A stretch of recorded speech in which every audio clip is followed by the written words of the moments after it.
Hi YouTube, welcome back to my YouTube channel. My name is Brianna and this is Rewinding Time RN. And here on my YouTube channel, I share with you how I balance my nursing career with my life.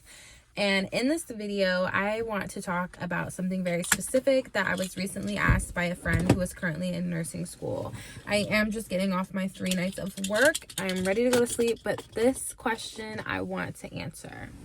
Before I get into it, I just want to remind everyone to subscribe, like, share, and comment. And if you have any questions, please leave them below. I would be so happy to answer them. Okay, let's get into it. Side note, if you're new to my channel, I'm a psych nurse. I'm currently transitioning into a observation and clinical decision unit, which is half med surg inpatient. The other half is an extension of the emergency department. It's a pretty cool transition for me. I've been a nurse for 3 years. I've traveled nurse for 2 years in psych. I'm very excited to do something new. And if you're a returning viewer, welcome back.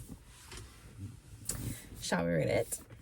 I'm doing my psych rotation in school and it's made me think of you a few times. I did want to know what your day-to-day is like. The nurses I work with just pass meds and the techs run groups and do everything else. Why did you choose psych and why you're deciding to leave? Your favorite and least favorite about the specialty? And do you feel like you make a difference doing what you do?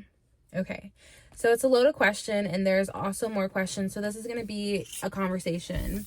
So let's just take it a little bit at a time, right? She wants to know what the day-to-day is like. It's similar to other floors in the hospital. It's just catered to mental health more so. On the psych floor, you have admissions, discharges like normal. You start your morning, you get report, and then after that, I personally like to go put eyes on all of my patients, make sure no one is self-harming, no one's really anxious, no one's really agitated, because that's going to determine how your morning starts, how the day might go. And so if you just go ahead and check in with your people, make sure that they're okay and that they don't need anything, I think that it can be helpful setting a good rapport, but not getting super behind because you're able to catch some things maybe before some things pop off, right? I like to go put eyes on my people. I want to make sure everyone is alive and breathing because there have been instances where, people have died, whether they were withdrawing, whether they actually self-harming was successful, even in a hospital, even under supervision.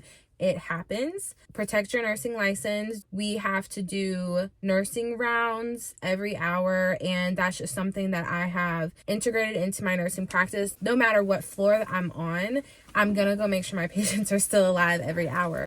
Things can change at any point. Just cover yourself. Hopefully you're working with a good team. So you come in, you're gonna put eyes on your patients, do your assessment, and then I like to go through and read the charts, see why they're here. Maybe they didn't mention something in report, look at their orders, make sure there's no pending labs, no pending tests, make sure I don't need to hold a med before a lab is drawn, stuff like that. I look to see if there's any blood pressure medications, blood sugars, and then I will start passing meds at 8. I like to go ahead and knock it out as soon as I can. And then after that, go ahead and get a jump start on my charting because you never know what's going to happen throughout the day, especially when you're working day shift. Get your charting done. You might get an admission, you might get discharges, you might get multiple admissions, you might have someone who gets agitated, you might have to do seclusion, restraints, and that takes so much time, so much energy, and you have to chart everything for that too. So if you're already behind on charting, and then you have all this other stuff that's piling up, you might have to stay late, and that's not what we want to do, right? So time management is important. So I try to take that first part of my shift to get my meds passed and get my charting done. And then I can go back and add whatever I need to add and just continue to flow with the day. Usually in the morning to afternoon time, the doctors are coming around and rounding on the patients, checking in with them, talking to them about their treatment plan, their medications, how they're feeling, any symptoms or side effects of medications. Social worker is also coming around to set up resources for when they discharge or to talk to them about finding placement for when they discharge if they're not able to return to wherever they came from or if they're homeless. And then if anyone needs anyone to come see them in regards to physical therapy or occupational therapy, if they need walkers or wheelchairs, maybe they have a wound, maybe they have something medical going on they need to be seen for, that stuff usually happens during the day. Several times throughout the week there will be a treatment team meeting where the doctor, the social worker, case manager, the nurse and maybe a tech all get together in one meeting with the patient to interdisciplinary talk with the patient in regards to their treatment plan, what they need, how they're doing, basically just so everyone's on the same page. Day and night shift will look different because on night shift, your goal is for them to go to sleep, for them to get a good night's rest. On day shift, your behavior managing, I don't want to say babysitting, but honestly, in psych, when people are not in the right state of minds, you're really making sure that they're safe. You might have to do like reality reorienting or meeting them where they are so that they can feel safe where they think they are and in the environment with other people. Just kind of like managing people in this state of a sick mind, talking with them, and based on diagnoses and why they're there, you can really help educate people on their diagnoses, their medications. And if you're really into mental health, you practice stuff for yourself. I have run meditation groups, did yoga groups, we've done breathing exercises, medication groups, affirmation groups. I mean, the things that you do for yourself that are helpful are probably also helpful for other people. And so I think that's important to try to integrate into your practice. Is yes, you come in and you give meds and like this is like the Western medicine, but people need to learn how to cope. A lot of times people aren't coping well and their mental health goes down and down and down and down, and there's a lack in resources, there's a lack in therapy, and people turn to medication. And I feel like if our healthcare system was geared to actually providing us with health instead of managing our sickness and keeping us sick, this might rub some people the wrong way. This is my personal belief. I know that Western medicine has its really great things that it does for people, things that it's cured, things that it's help give people their life back. But what I'm saying is I'm really interested in holistic healthcare, and that's a route I hope to go one day. I think when you don't take the time to learn how to help heal yourself and what your body and in your life you need, I think it leads to more problems and more problems and more problems. So if you every day you wake up and you're anxious and you don't ever figure out why you're anxious or figure out how you need to start your days to help limit that anxiety or what coping skills you have in your toolbox to help you throughout the day, then you're gonna spiral into panic attacks. And then when you're having panic attacks to a large degree scale, you can't function. You can't go out and participate in daily things that people do. You can't maintain work. I mean, people get really sick mentally, and it's really hard for people to handle day-to-day life if you're not learning how to cope and you don't have those coping skills. So just a quick pause when I say, having coping skills in your toolbox. This is something that I've, tried to educate people many times in my field, but it's like workmen who have their toolboxes to fix, different things. They have all these different things and maybe they need to try a different tool, then maybe that tool's not working like they thought it would, so they're trying a different one and that one works. Your toolbox for yourself and your health is the same thing. Breath work, yoga, meditation, walking, calling a friend, exercise, medication, journaling, affirmations, therapy. I mean, there's so many things that you can have in your toolbox, and the thing about it is that everything stays there, and with time your toolbox grows and you evolve as a person. And as you evolve, the things that you need to heal and to help yourself are going to change. And so that's why your toolbox keeps growing, and you have to keep evolving with yourself and understanding at what periods of time in your life, what do you need? What is actually working for you? What is actually helping you, so that you can continue to help yourself. You got to help yourself. That was a runoff. But anyway, you're doing things like that throughout the day. Past your meds, they have breakfast. There's multiple groups throughout the day. Rec therapy can come and do groups with them, and that can really vary depending on what kind of training the person has and what kind of structure the hospital wants. I've seen really, really incredible in-depth group therapies that have been based on a person's readiness for learning and psychological state. And they have different levels. Depending on the level it determined whether the person could attend which group that was better suited for them, or not at all if they're really that unstable, because you don't want to have someone who's disruptive to the group, which affects other people trying to get better and learn. I've also seen groups where people are just listening to music, doing music bingo, coloring, affirmation groups. Like I said, I've done meditation groups, and I love doing a meditation group in the evening to help people kind of settle down before going to bed. I thought that was really impactful for night shift when I worked day shift. Different people will do different groups throughout the day. Like I said, rec therapy, the techs can do groups. So sometimes hospitals will have mental health techs, or it can just be a CNA, and depending on the hospital will depend on the training that you get to do that. Or the nurses do the groups. Usually in the morning there is a group. It just introduces yourself to the patients. The patients get to introduce themselves. They get to say what their goal is for the day, explain the unit rules, what expectations there are, encourage people to participate in their treatment plan, taking their meds, just trying to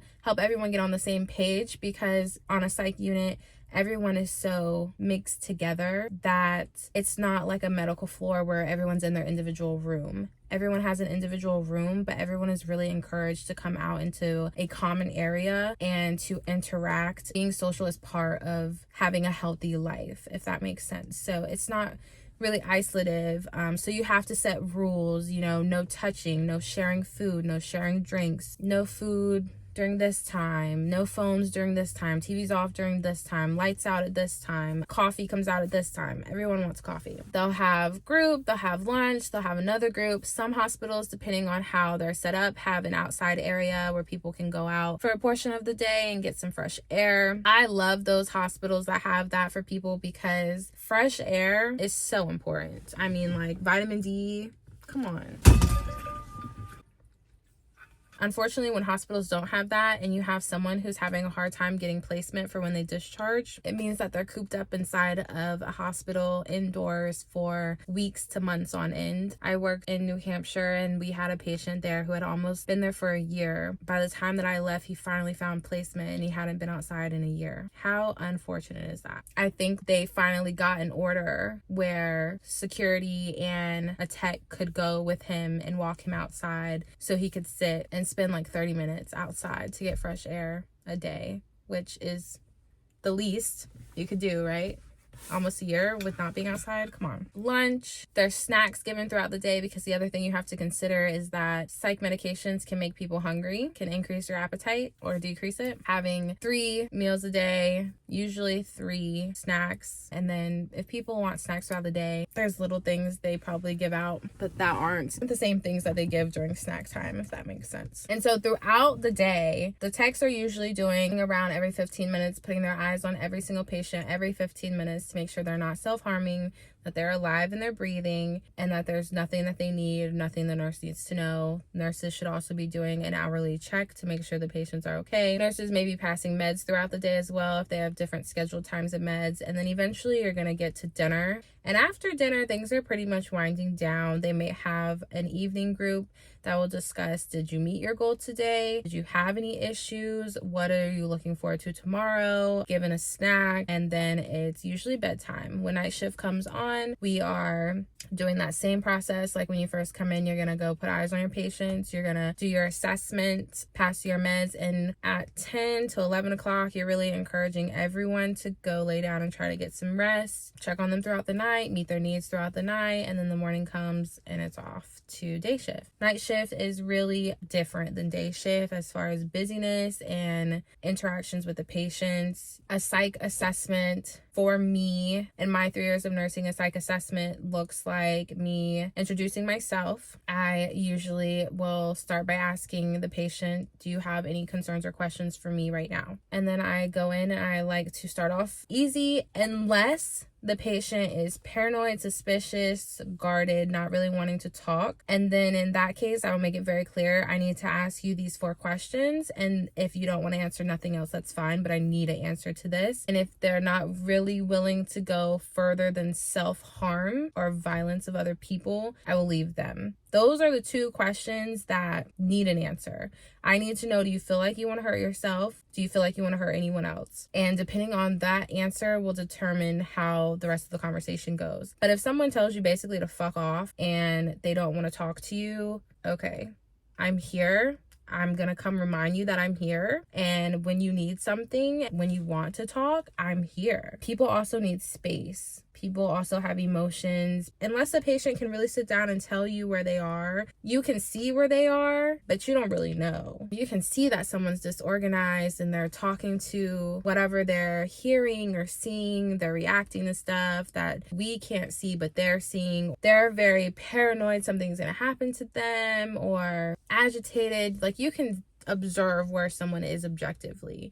But for someone to subjectively tell you how they feel and what's going on in their head, you're not going to know unless they tell you. Those are the two questions that I have to have an answer to when I first meet you. Because if those questions are a yes, then we need follow-up questions to determine what's going to happen next. If you're suicidal and you want to hurt yourself, okay, do you have a plan? Are you thinking about how you might do that? If so, can you please tell me that plan? If they don't want to tell me that plan, okay, do you want to act on the plan? If no, can you agree with me verbally that you will not harm yourself? And if you feel like you're going to harm yourself and you cannot resist the urge, you will come find a staff member and get help and let us help you. If they say yes, okay, I will check on them more frequently. I will offer medication if it's helpful for them, offer to do a coping skill with them. If it's something that's urgent, needs to be done right then I'll do it right then. If I have the time to do it later and they're like stable at the moment, I will just let them be and make sure everyone knows this person feels like they're going to harm themselves. Please keep an eye on them. If they say they're suicidal, they have a plan, they want to act on the plan, and they cannot agree with me that they will not hurt themselves, then that person needs to be eyes on them at all times, whether that's line of sight, meaning they have to be out in the common area where staff is so they can always see them, or they're one-to-one, meaning that there is a staff member by their sides at all times to help prevent them from harming themselves. When you're very adamant about not wanting to live or self-harm as a way to cope, or you're doing it for behavioral reasons, people will do whatever they can, however they can. People can use pens, pencils, aluminum foil from juice cups, a staple you find on the floor, a blanket, a plastic bag of any sort, no matter how small. Like, you could just put it over your face right there, you know, banging your head on the wall. I mean, there's a lot of things that people can do. There's a lot of things I've seen. It just matters that, like, we're trying to prevent that, trying to keep you safe. Come, let us help you. That's why you're here. After asking them if they're suicidal, homicidal, I will ask them if they have auditory or visual hallucinations. If the person seems like they're more coherent in their reality, I will simply ask, are you having auditory or visual hallucinations? If they're not really coherent or disorganized, seem kind of out of touch reality, I might say, you know, do you hear voices in your head talking to you that other people can't hear? Are you seeing things that you're not sure are real? Also, sometimes people have command auditory hallucinations that are telling them to kill themselves, and that's also important to know. Moving on from those 4 questions, those are like the main 4 questions that I like to get out of the way, but then also asking assessment questions that is geared towards the reason that people are there. Are you feeling paranoid still that someone is trying to hurt you? Does this person still believe they're the president of the United States and that they are the king of everybody and God? Is this person still hypersexual and being inappropriate? Is this person still very depressed, very anxious, having panic attacks, feeling unable to control their OCD? So you want to talk to them towards why they're there. I will ask people how they're sleeping, if they're having any problems with that, if they're taking a sleep aid, so that stuff can be in my note for the doctor to see. I will ask about their appetite because medications affect that. Your mood affects that. I will ask people about their bowel movement. I will ask them if they're feeling anxious, if they're feeling depressed, and I like to ask people to rate their anxiety and depression on a scale from 0 to 10, where 0 is none and 10 is the worst. How would you rate your depression and anxiety? Because say I'm working 3 in a row, say the first day I'm working with you, you're a new admission, you come in, your anxiety is 10 out of 10, you're having panic attacks, and then a week later when you're discharging and I ask you to rate your anxiety for me and you say it's 3 and you feel like it's manageable and PRNs are helping, PRNs are as needed medications, or your coping skills are helping and you're able to tell me how you're able to manage that anxiety, that is something that can be observed to see progression. Same with depression. So that's basically what a day-to-day is like, and that was a really long explanation. Hopefully I answered a lot of other questions within that. Let's go ahead and move on to the next thing. Why did you choose psych and why you're deciding to leave? So I actually touched on this in another video, and it's a video where I'm explaining about how I'm changing my specialty, so I'm gonna drop that right here for you to check out. In brief, I chose psych because at the time I did not want to do med surg, and I really enjoyed my psych clinical, and I'm deciding to leave because I'm ready to do something new, and I'm honestly burnt out of psych after travel nursing and working literally across the country and just working with different patient populations. The last year I worked with really aggressive patient populations, and I no longer want to work in a space where I feel unsafe and worried that, you know, every day I go to work could be the day that I'm getting punched in the face. I know about a lot of things that have happened to staff members in healthcare. Yeah, I want to work as safe as possible. Patients deserve to have nurses that are still compassionate about them and why they're there. And the aggression that I've experienced has been hard for me, and I want to show up to work ready to give someone my all. I don't feel that way about psych anymore, and so yeah, I'm not staying somewhere that I'm not happy anymore. I have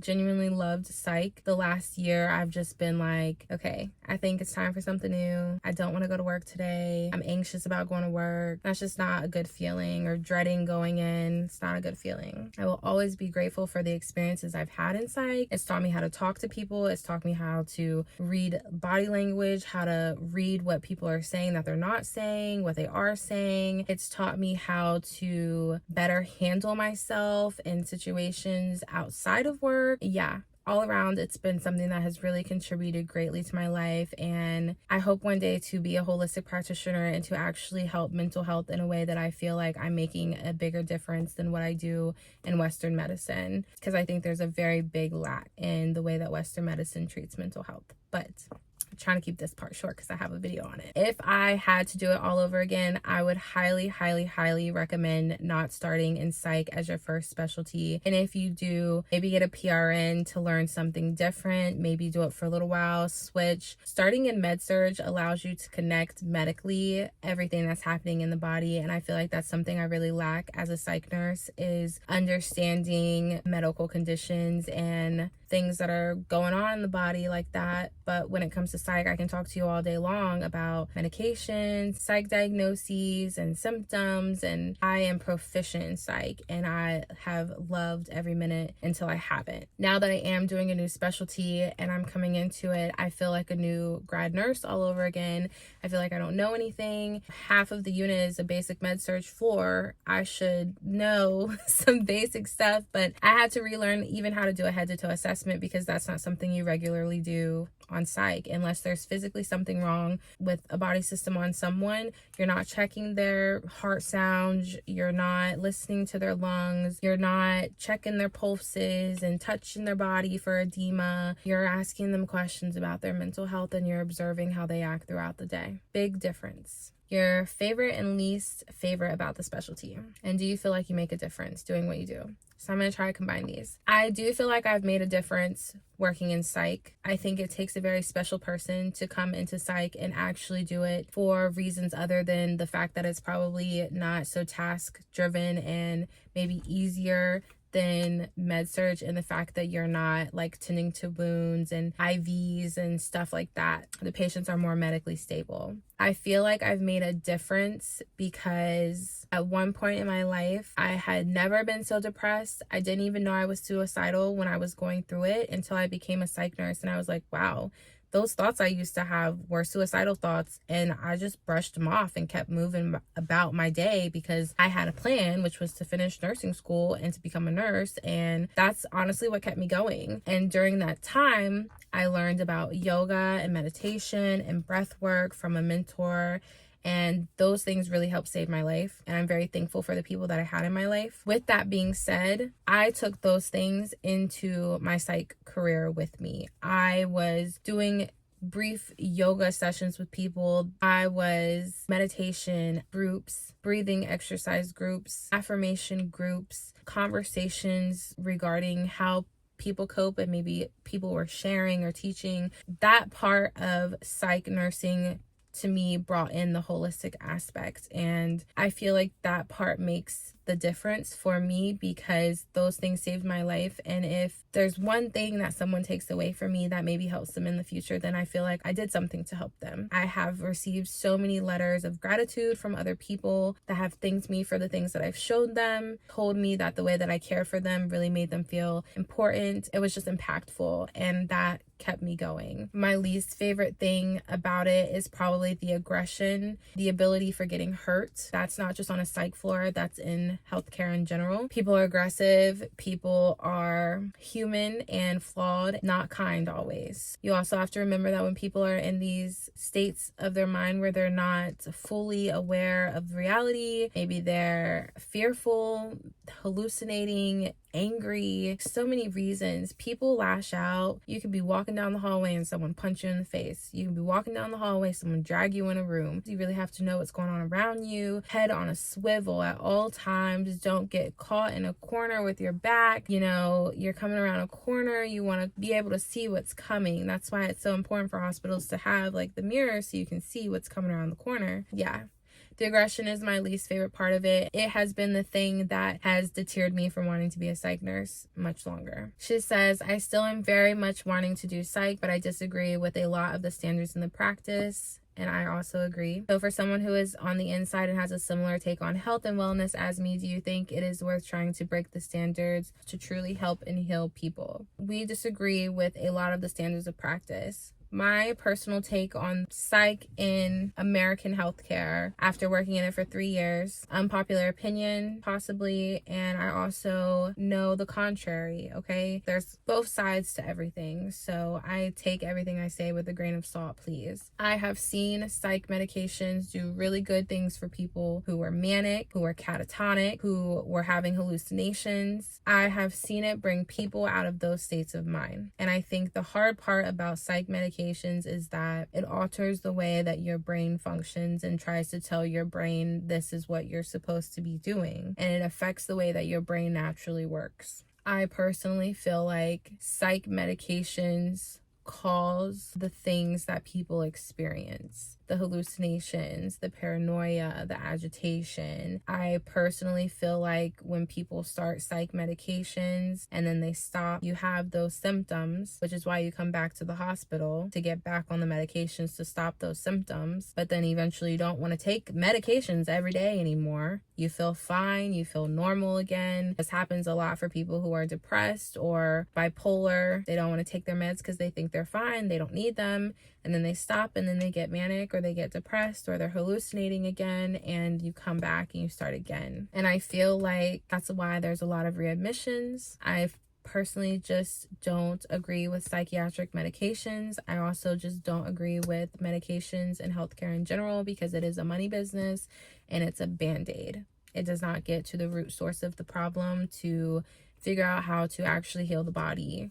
That's just my personal opinion, and that was something that was really hard for me my first year of nursing, was really just seeing how so many people were taking medications. People will have like 15 psych medications or combined psych and medical medications, and it's just so heartbreaking because in my brain I'm like, you take all these meds at one time of the day, you take them all together, and do you not think about like when they go into your body and they're dissolving, they're all mixed together in your stomach, does that not change the medicine somehow, some way, somewhat? I don't know. I personally just think that there's a lack of resources in the community that are affordable for people to go and get holistic health care regarding therapy, yoga, meditation. And I mean, there's just so much more things in the world that can help in how you care for yourself, but a lot of people do turn to the healthcare industry. And I honestly didn't even really know that when someone is feeling really depressed or anxious that they go to the hospital. Before I became a psych nurse, I didn't know that was a thing. I didn't know people came to the hospital for wanting to hurt themselves or other people,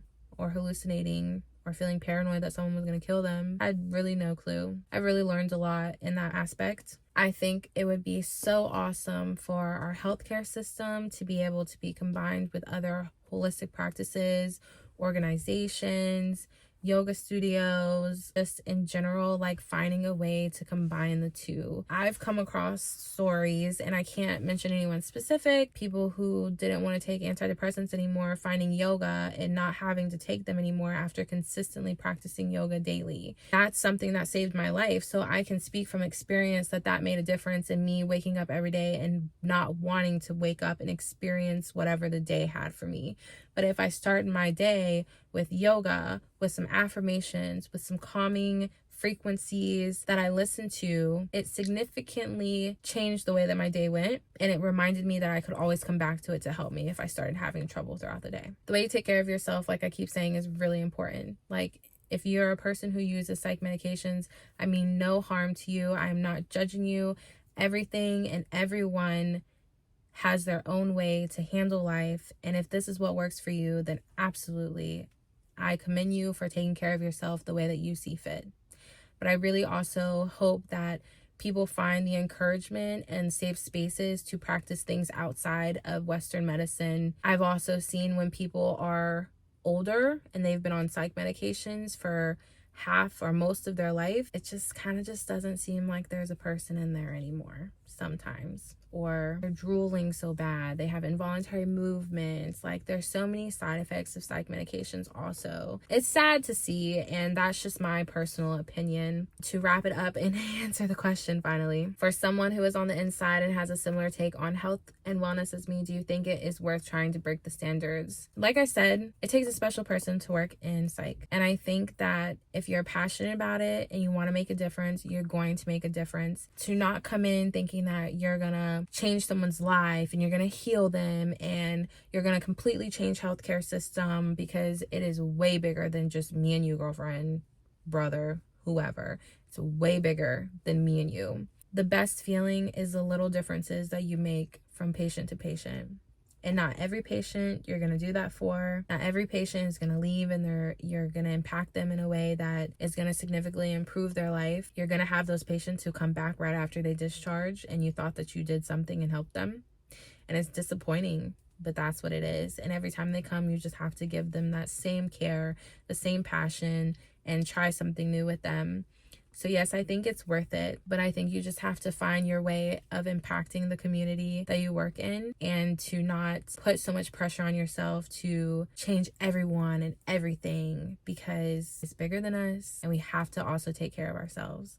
And that's another piece of psych is I had to learn in my first year of nursing as a psych nurse, is that psych can be very emotionally, physically, and mentally draining. Nursing in general can be all of those things, but talking to someone all day long, helping someone cope all day long, can make you feel like you have nothing left for yourself when you get home. At one point in time, I couldn't work 3 shifts in a row back to back to back because I was so exhausted, because I was giving so much of myself. I had to find the balance and find the wall where I did not take stuff home with me, where I did not think about what I could do better the next day. I mean, I still digest my days and think about, like, this happened, this could have been different, this could have been better, but I do that on my drive home. That's my time now. No matter what you do in this world, whether you're in healthcare or not, there is a way for you to make a difference, and I think it's worth it, no matter how small. We got to be the change we want to see. Okay, moving on.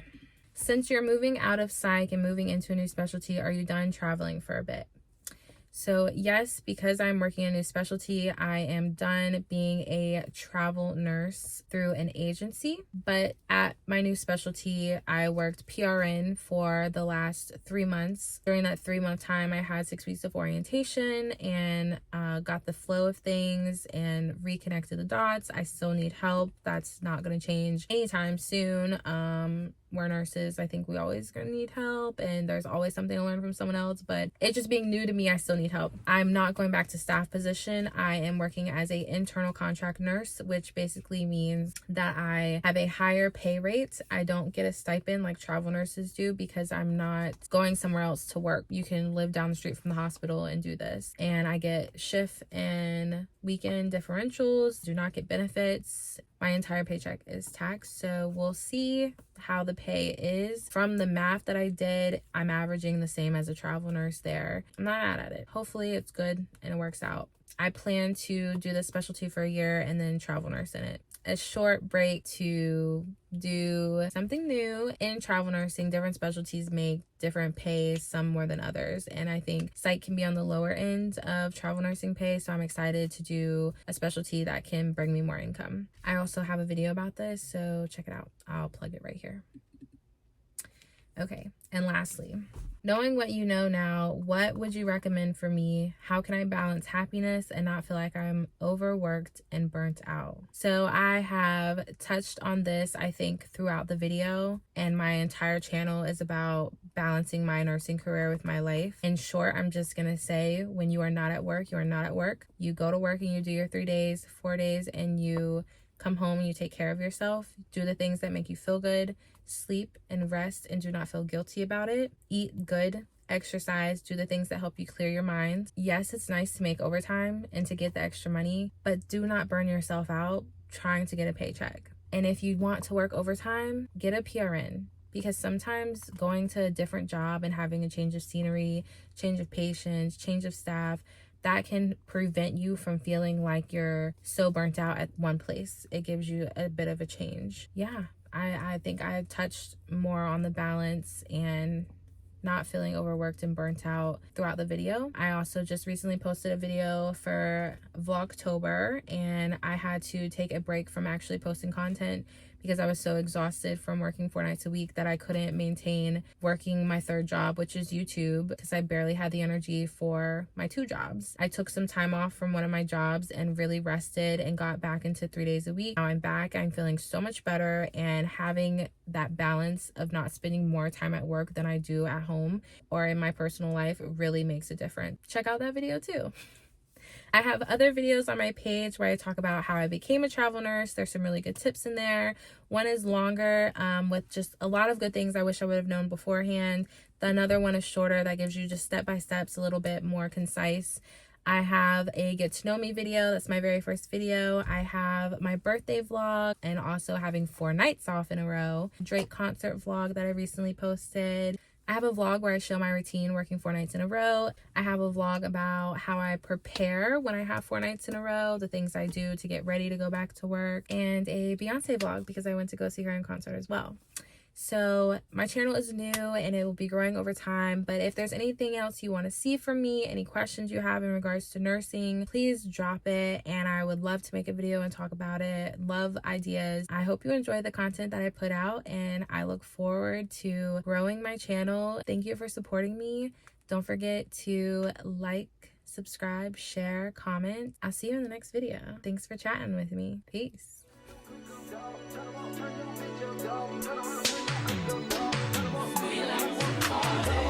He want the scoop, she want the tea, she want the tea. I cannot speak, we keeping it street, we keeping it street. I took a